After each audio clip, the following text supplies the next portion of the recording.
de Oui. Oui. Stop share. Voilà. Vous avez le contrôle maintenant. Parfait. Oui. On va passer à notre prochaine présentation qui va être avec M. Paul Kuznick. C'est pas bien long.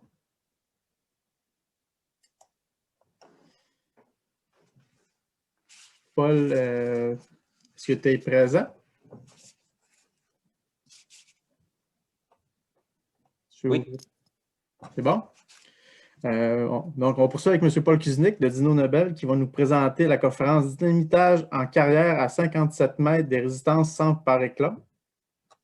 M. Kuznick a effectué des études à l'École des technologies supérieures de Montréal et a été diplômé en 2003 avec un baccalauréat en génie de la construction. Suite à l'obtention de son diplôme, il a commencé à travailler chez Inspexol à titre d'adjoint au chargé de projet. À la fin 2004, il a été offert un poste de chargé de projet. Et ensuite, il est tombé directeur chez consultant Dury, pour effectuer la pré-inspection de préventive de structures, de contrôle sismique, contrôle de mouvement de bâtiments et de sol. Durant ces 10 années chez consultant Dury, M. Kuznick a supervisé une équipe d'ingénieurs et de techniciens en inspection des bâtiments pour toute activité de construction causant des vibrations. En 2014, M. Paul Kuznick s'est joint à Dino Consult, une division de Dino Nobel Canada, où il occupe le poste de consultant senior depuis. Ses fonctions incluent l'ingénierie et la conception des sautages, vérification et approbation des méthodes de forage, analyse avant et après dynamitage, audit de sécurité, ainsi de suite. Monsieur Kuznick, c'est à vous. Bonjour, M. Pierluc pour cette introduction. J'aimerais vous présenter un projet de dynamitage en carrière à 57 mètres de résidence, et ce, sans par éclat. Alors, sans plus tarder, je vous présente la table des matières de la présentation, donc la localisation de... On ne voit pas ta présentation, Paul. Oh, désolé. Oui, je ne vais pas partager mon écran. Je m'en excuse. Est-ce que maintenant, c'est bon? Non. Attendez, donnez un petit instant. Ah, oui, share. Voilà maintenant. Oui. OK, d'accord. Je vais venir. Donc, voilà. Donc, je vous présente la table des matières de la présentation. Donc, la localisation et caractéristiques de la carrière, le mandat du projet, les détails de la conception des sautages, comment on a préparé les sites, quelques détails du chargement et initiation, pour terminer avec un résumé des résultats finaux et quelques remerciements. Donc, la carrière Saint-François de Demix Agrégats exploite le calcaire à partir de 3 différents niveaux pour la fabrication d'agrégats de différentes dimensions et applications. Sa production annuelle pour l'année 2018 s'élevait à environ 1 million de tonnes de roc. Donc, les détails du mandat sont énumérés ici. Donc, il fallait excaver 230 000 tonnes de roc par dynamitage tout en respectant les exigences environnementales, notamment les règlements sur les carrières et sablières, jusqu'à la limite d'extraction qui se situait de 40 à 60 mètres de résidence. Aucune projection de roc n'allait être tolérée, mais il fallait éviter l'utilisation de par éclat en raison de la grande superficie à extraire. On a été approché vers le mois de mars-avril 2018, mais le marinage devait être complété avant la fin de la saison 2018. Ou les sautages devaient fournir la fragmentation uniforme et similaire à la production habituelle, tout en limitant les roches surdimensionnées. Il y avait quand même une pelle de prévue sur les sites avec un marteau au besoin pour réduire ces roches surdimensionnelles s'il y en a. Alors, étant donné la complexité du projet d'excavation d'un grand volume de roc à proximité des bâtiments avoisinants, avec une contrainte sévère quant à la tolérance de projection et vibration, le service de Dino Consult a été retenu pour analyser la faisabilité du projet et pour procéder à la conception et exécution des sautages. Donc, le mandat incluait les travaux préparatoires, la conception, qui se situait dans une zone non exploitée depuis des années, qui est utilisée principalement pour les piles de réserve.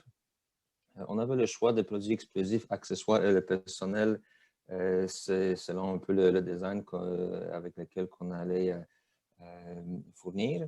pour faire justement l'ingénierie de conception de tout le sauvetage, faire la gestion et coordination des opérations qui inclut notamment les chargements et initiations, et également aussi pour faire une post-analyse de sauvetage pour voir en fait si des ajustements doivent être effectués au sauvetage. Donc après le nettoyage de face libre et évaluation du site, il a été déterminé de faire l'évacuation complète des bâtiments dans un périmètre minimal de 150 mètres. Une inspection des résidences a également été complétée. Les travaux de production devaient être suspendus à la carrière Saint-François durant la programmation et initiation de sauvetage dans un rayon de 350 mètres. Donc, la zone de sauvetage est située ici, comme vous pouvez voir. Les résidences à proximité ont été évacuées. Et les opérations de la carrière se sont limitées un peu. Donc, on a évacué les gens à la balance, au bâtiment principal et autour dans un rayon de 350 mètres. Donc, la procédure de sécurité mentionne également l'usage des gardiens pour la fermeture temporaire de Montémasson, qui longe la carrière du côté nord. Donc, on avait les gardiens qui ont fermé l'accès pour le sauvetage, donc l'accès à la carrière, la Montémasson d'une part et de l'autre côté également. On avait un autre gardien en fait, pour s'assurer que à côté des commerces, il n'y avait pas de mouvement de personnel. Dernier gardien qui était ici pour vérifier jusqu'à la dernière minute pour s'assurer qu'il n'y a vraiment pas personne dans les résidents ou rien comme ça. Donc, cette personne-là, en fait, a été déplacée dans un endroit sécuritaire pour l'initiation. On avait également un chantier de la police ici, puis le surveillant de cet endroit-là a été avisé et puis s'est assuré de justement ne pas laisser personne sortir de ces champs de tir-là. Donc, pour assurer le respect des contraintes du projet, donc on rappelle pas de projection ni usage de pare-éclat, respect des exigences environnementales et de performance de sauvetage, il a été déterminé que le volume total de roc ne pouvait pas être excavé à l'aide d'un seul sauvetage. Donc, le dynamitage d'une superficie de 8000 m² ou d'un volume de 230 000 tonnes devait être subdivisé en au moins 3 parties. Après avoir complété le relevé 3D des faces pour évaluer si des charges doivent être ajustées, il y a eu la conception du premier sauvetage à l'aide de formules empiriques des Dynon Nobel. Pour assurer une distribution équitable d'énergie, l'implantation du patron de forage a été effectuée au GPS. Puis également, pour confirmer la qualité du forage, un relevé des déviations de trous a été complété. On avait noté des valeurs d'environ des déviations de 1,5 à 2 degrés dans ces relevés-là. Donc ici, vous voyez un peu les profils de face qui ont été relevés avec ce profil 3D. Donc, ça nous a permis en fait d'adapter les charges de chaque trou de mine pour justement éviter toute projection horizontale, comme on voit ici. Donc, même sur le relevé 3D, vous pouvez voir un peu les zones en rouge qui étaient un petit peu plus problématiques, où est-ce qu'il fallait les adresser avec un produit différent, un taux de chargement différent également. Donc, une émulsion titan XL1000 de haute viscosité a été choisie pour la charge de montée. Cette émulsion gazéifiée élimine la migration du produit dans les fissures et réduit le fumet d'oxyde d'azote, principalement pour respecter la norme BNQ 1809-350 aux maisons à moins de 100 mètres, vu que les maisons étaient relativement proches. Également, cette émulsion assure un contrôle des kilos par délai livré, tel que la conception, en plus d'éviter que le charge ne soit pas contaminé par les matériels de bourrage de charge étagée. Un produit impacté Blastgel de 76 et 83 mm a été choisi pour les ajustements décorés. Détonateur électronique DigiShot Plus pour pouvoir initier une grande quantité de détonateurs.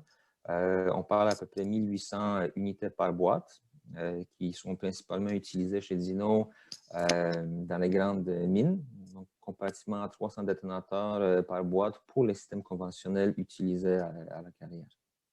Vous allez voir dans un instant l'importance de cette capacité de boîte. Amorce Trojan SR, résistante au choc pour limiter les dommages aux détonateurs qui peuvent être affectés par les charges étagées et la présence d'eau dans le trou et surtout dans la zone de collet du deck. On avait l'ingénieur de terrain, moi, en tout temps pour surveiller les travaux.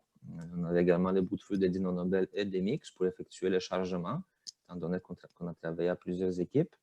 Vu que le chargement et attachage s'effectuent sur une période de 2 à 3 jours, on avait également prévu un gardiennage de nuit. Donc, une des contraintes les plus critiques du mandat était le contrôle de projection des pierres. Il a été convenu avec les clients que la conception de la zone de collet de trous de mine allait être très conservatrice et surévaluée afin de prévenir tout mouvement hors contrôle. Donc, une excavatrice avec un marteau était prévue afin de réduire toute roche sous-dimensionnée, mais quand même, le facteur de scale depth of burial très conservateur est établi pour offrir un excellent contrôle du mouvement de roc. Comme vous pouvez voir ici, en fait, on avait un facteur qui respectait une énergie très contrôlée pour justement prévenir toute forme de projection. Donc ici, dans le tableau, on peut voir un peu les paramètres du premier sautage. On avait des bancs séparés de 7 mètres et 12 mètres. Évidemment, vu que la hauteur du banc était différente, on a dû ajuster le patron de forage en conséquence.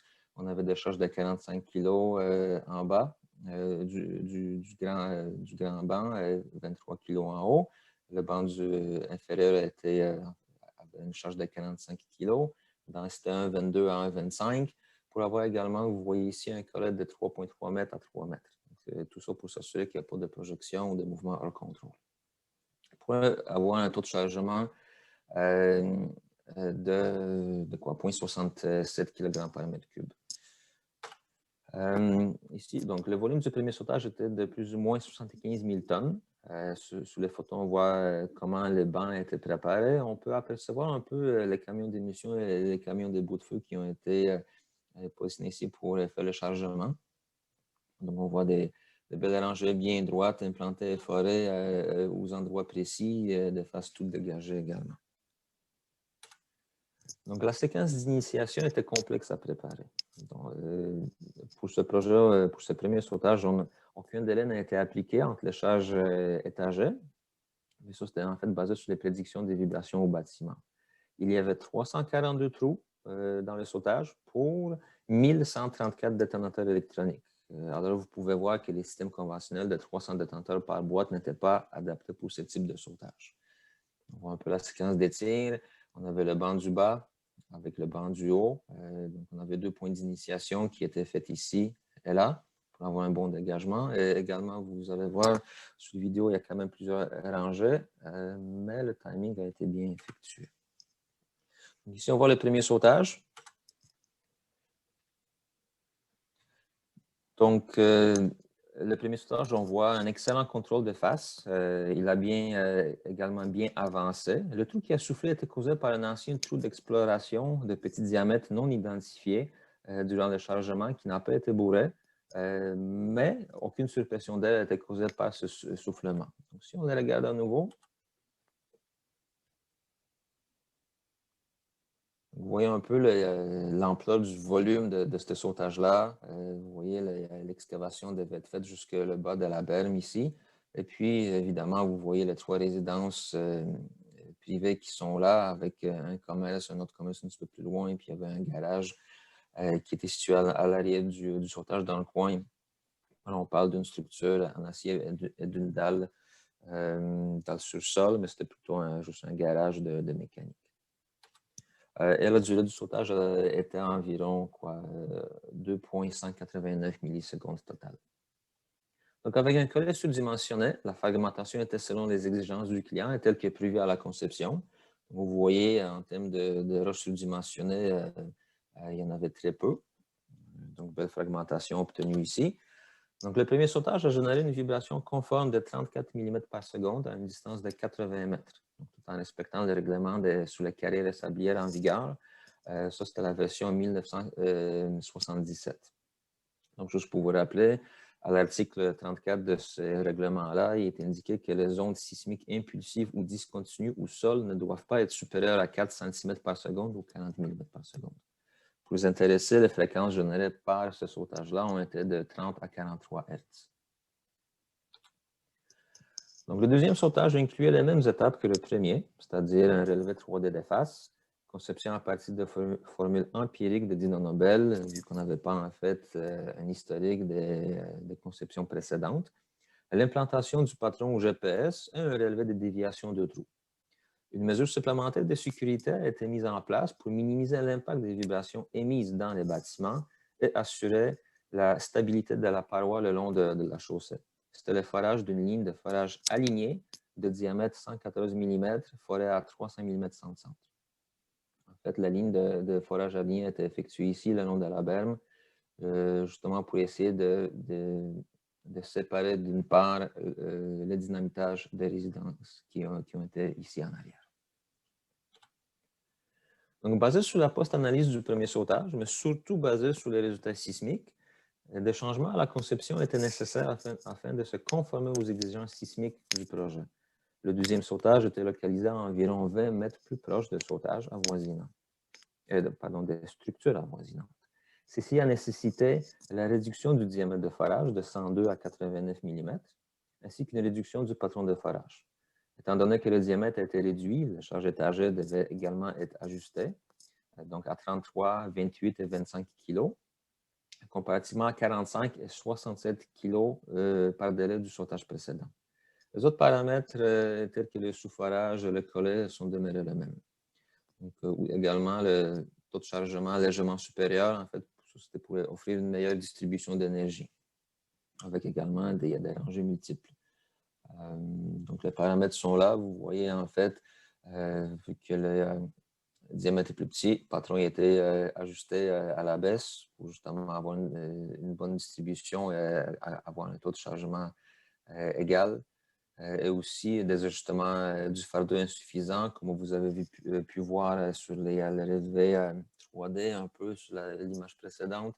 On avait utilisé les produits impactés pour justement limiter l'essoufflement de la face.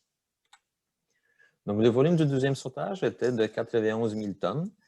On peut voir des belles faces droites bien dégagées avec bris hors profil très limité. Et notez aussi les toitures de l'autre côté de la berme.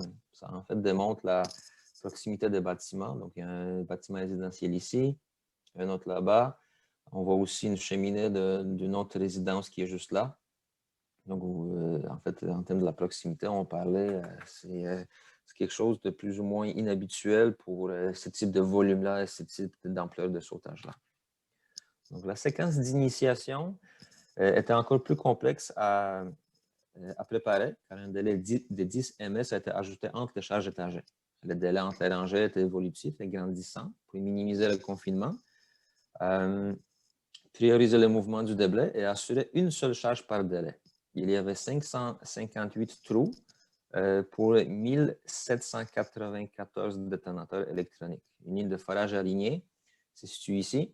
Vous voyez, en arrière du sautage, puis également 2 points d'initiation de ce sautage-là. Vous voyez ici les vidéos du deuxième sautage. Donc, 2 points d'initiation, contrôle parfait de la face libre, très bon dégagement et aucune projection verticale ni horizontale. La durée du sautage était de 2554 millisecondes. Donc, caméra installée à l'arrière du sautage pour vérifier les possibles projections. Au ralenti, on voit bien comment chaque rangée a travaillé. On voit également le soulèvement de la masse rocheuse, puis le contrôle qui est effectué pour ce sautage-là pour prévenir toute projection. Parce que comme vous pouvez vous imaginer, juste de l'autre côté de la berme, on a les résidents qui sont juste là. Le code du déblai est fin, représente la fragmentation désirée. Le dessus, un petit peu plus grossier, mais toujours selon les exigences et attentes de la conception. Donc, le deuxième sautage a généré une vibration conforme de 39 mm par seconde dans une distance de 59 mètres. Ici, on parle de la fréquence qui variait de 19 à 62 Hz pour ce sautage-là. Donc, avec les données recueillies de 2 sautages précédents, il était temps de faire la conception du sautage le plus critique, celui à 57 mètres de résidence. La fragmentation de la partie supérieure du banc répondait aux exigences du mandat, alors qu'un changement a été effectué à ce niveau. Selon le résultat sismique enregistré, il était clair que les charges doivent être à nouveau réduites. Donc, le dernier sautage était séparé en 2 zones, forage de 89 mm, avec 2 charges étagées, charge à l'émission Titan XL1000, et forage de 114 mm avec 3 charges étagées, chargées avec un produit impacté Blastgel pour bien contrôler chaque charge par délai. De plus, on a procédé à un nettoyage de la ligne de trous alignés pour libérer tout débris, boue ou accumulation d'eau qui a pu en fait s'accumuler dans cette ligne de forage-là. Également, vous pouvez voir en fait le relevé 3D avec les zones un peu en rouge qui indiquaient certaines déficiences au niveau du fardeau, comme on peut voir sur l'image ici plus bas. Donc, dans ce tableau, on voit un résumé de tous les sautages et comment les derniers se comparent aux autres. Donc, la majeure différence, c'est les charges par délai qui ont été réduites à 18 kg. Donc, on a passé de 33, 28, 25 kg à 18 kg chacun. Mais aussi, le collet, vous voyez, on l'a quand même gardé au même niveau de 3 mètres. Taux de chargement 0,73 kg par mètre cube, donc un peu en ligne avec les autres sautages précédents. Donc, le volume du troisième sautage était de 61 000 tonnes. Encore une fois, de belles faces sans brilleur de profil, toujours bien dégagées pour éviter un confinement excessif qui pourrait générer une vibration plus élevée. La préparation de la séquence d'initiation était extrêmement difficile en raison de nombreuses charges étagées. Comme précédemment, un délai de 10 ms a été gardé entre les charges étagées. Le délai entre les rangées est évolutif pour minimiser le confinement, prioriser le mouvement et assurer une seule charge par délai. Il y avait un total de 329 trous et 1586 détenteurs électroniques. Dernière vidéo. Malheureusement, pas de drone en raison des vents trop élevés. Vous voyez un peu la poussière, comment elle est poussée par le vent. Mais on voit encore une fois un sautage très bien contrôlé, aucune projection verticale ou soufflement de la face libre et un bon dégagement du mur final. Notez la proximité de la rue et des maisons du côté droit de l'image. Juste pour votre bénéfice, on va les regarder à nouveau.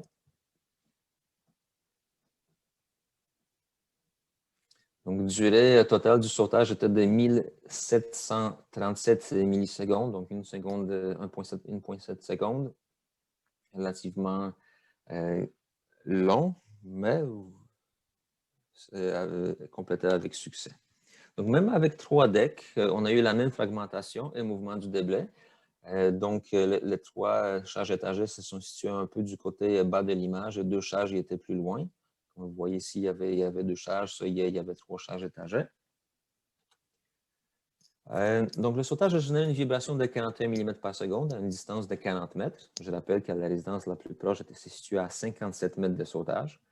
Et selon les bonnes pratiques du site et en termes du bon voisinage, la carrière utilise une limite de 12,5 mm par seconde.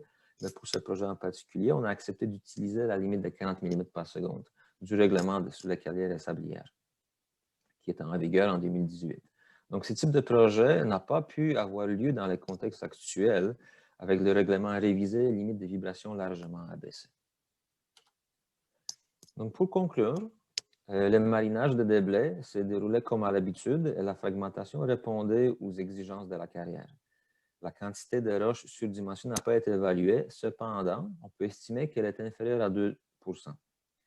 Toutes ces roches surdimensionnées ont été mises de côté pour être soit réduites avec des volumes hors spécification, soit vendues comme pierre de paysagement ou utilisées comme bordage de chemin de la carrière. Tous les occupants dans les rayons immédiats de sautage ont été évacués avant chaque initiation. Et des mix agrégats a offert aux résidents évacués de pouvoir visionner le sautage à partir de la carrière, en plus d'offrir un dîner gratuit. Les chemins ont été barrés, le trafic véhiculaire a été temporairement suspendu. La contrainte la plus critique du mandat était le contrôle des projections des pierres. Pour s'assurer qu'aucune roche n'atteigne la zone de sécurité de sautage, la longueur de collet a été surévaluée. Donc, pour confirmer qu'aucune roche hors contrôle n'a atteint les structures avoisinantes, des caméras ont été placées à l'arrière de sautage et une vérification des propriétés a été faite suite au sautage. Ce projet a nécessité une grande période de planification et de préparation. Nombreuses visites au site ont été effectuées afin de s'assurer que tous les détails et particularités du site ont été notés et revus avant le début du chargement. Donc, à part la conception des paramètres de sautage, une grande partie du temps était consacrée à la préparation de la séquence des tirs, vu que le sautage avait de 330 à 560 trous et incluait de 600 à 1000 charges séparés. Donc, la tâche était monumentale pour s'assurer qu'une seule charge par délai soit initiée pour respecter le niveau de vibration. Ce travail était nécessaire afin de justement limiter les niveaux de vibration sismique générés par les sautages au niveau des sismographes. Donc, on avait en moyenne 2 jours de chargement, 1 jour d'attachage et 1 journée pour les corrections, vérification et la mise à feu. L'idée d'avoir justement une journée pour la mise à feu unique était en fait pour limiter le stress et bien confirmer que le design a été bien exécuté et éviter toute surprise après l'initiation, évidemment. Donc, je vais remercier la direction de Demix Agrégats, spécialement Serge Robert et Maxime Tremblay, pour avoir fait confiance à DynoConsult pour ce projet complexe, ainsi qu'à Gilbert Perrault et toute l'équipe de forage et dynamitage de la carrière Saint-François. Finalement, un grand merci à Daniel Grosjean, qui m'a assisté tout au long du projet, ainsi que le bout de feu de Dino Nobel, Guy Latour et Stéphane Pelletier. Également Vincent Dehaye, qui a aidé à coordonner ce projet avec les clients et toute l'équipe des opérations et commandes de Dino Nobel. Toutes ces personnes ont contribué grandement au succès de ce projet hors de commun. Et sans oublier la SEQ de m'avoir accordé le temps pour vous présenter ce projet particulier et complexe. Alors maintenant, je demeure disponible pour vous répondre à vos questions, s'il y en a. Oui, j'ai 4 questions. Il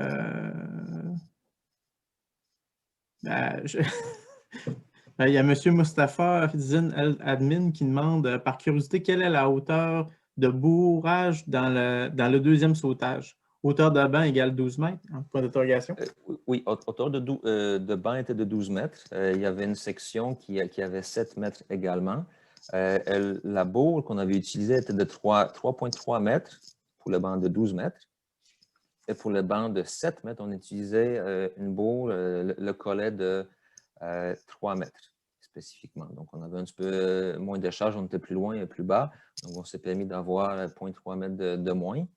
Et aussi, pour ce qui est des charges étagées, on avait introduit de la pierre et de la bourre d'une hauteur de 1,3 mètres qui séparait les deux charges en haut et en bas. Donc, 3,3 mètres total comme collet. J'ai une autre question de M. Jacques Demière. Pose la question, lors du 3e tir, quelle était la hauteur de bourre intermédiaire entre les charges étagées? 1,3 mètres. Donc, la même chose que le sautage précédent. Dans le tout premier, on avait utilisé une hauteur entre les charges de 1,5 mètres. Ensuite, le deuxième, troisième sautage, on voulait en fait plus équilibrer les charges en haut et en bas. Donc, on les a ajustés et en même temps, on a pu réduire cette hauteur-là de 1,5 à 1,3 mètres qui est utilisée pour le deuxième et le troisième sautage. Monsieur Stéphane Munger pose la question, l'initiation du sautage est bien sur 2 fronts? Oui, on avait 2 points d'initiation. Donc, l'idée, c'était en fait d'avoir une fluidité d'avancement du sautage. Et puis aussi, on voulait que, d'une part, tirer le sautage de part et d'autre pour le décoller de mur, pour avoir un bon mouvement vers l'avant. L'idée, c'était en fait de limiter la propagation des ondes puis générer une vibration un petit peu trop élevée au niveau des murs. Parce que comme vous avez pu voir, on avait les sismographes qui étaient relativement proches. Donc, l'idée, c'était en fait de retirer tout le sautage, éloigner les côtés et les tirer directement pour justement ne pas cogner trop fort dans le mur pour avoir une possibilité ou risque d'augmentation des vibrations. Puis, comme dernière question, la personne ne s'est pas identifiée, la nature du matériel de la bourre, c'était quoi? La nature, c'était un produit qui venait de mémoire directement de la carrière même. Donc, on parle du calcaire. La dimension était de la pierre nette demi-pouce, donc 12 mm de diamètre. C'était une pierre angulaire. On voulait juste s'assurer d'avoir un bon système une fois qu'on l'avait mis dans le tout forage, qu'il soit bien ancré pour justement garder toute l'énergie dans la masse rocheuse pour pouvoir bien casser le roc puis ne pas avoir de soufflement. Donc, c'était la pierre de 12 mm de diamètre qui était fournie pour le sautage. OK. J'ai encore une dernière question, ça va être la dernière. Il n'y a pas d'autres questions. Pourquoi avez-vous préféré utiliser uniquement des mailles carrées pour les restes des questions, je ne sais pas si tu vas pouvoir leur répondre directement dans questions et réponses. Là. Oui, je vais prendre le temps de répondre aux autres questions. En fait, la maille carrée, c'est qu'au début, comme j'avais dit, c'était une zone qui n'a pas été exploitée auparavant. On avait des informations plus ou moins limitées sur les conceptions précédentes. Également, ce qui a été utilisé couramment dans la carrière même, c'était des mailles carrées aussi. On voulait avoir également une distribution assez égale de l'énergie de chaque trou de sautage, même dans du calcaire.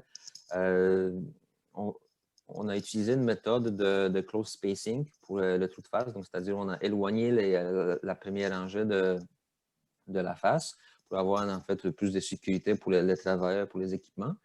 Et puis en arrière, c'était justement pour avoir une meilleure distribution, vu qu'on avait plusieurs rangées, jusqu'à 10 rangées ou 12 rangées totales. On voulait s'assurer que la fragmentation est belle d'un bout à l'autre, du début jusqu'à la fin. Autrement, en fait, c'était un choix de conception qu'on avait fait que la maille soit carrée. Merci beaucoup, Paul. Peux-tu me redonner le contour? Oui. Voilà. Parfait.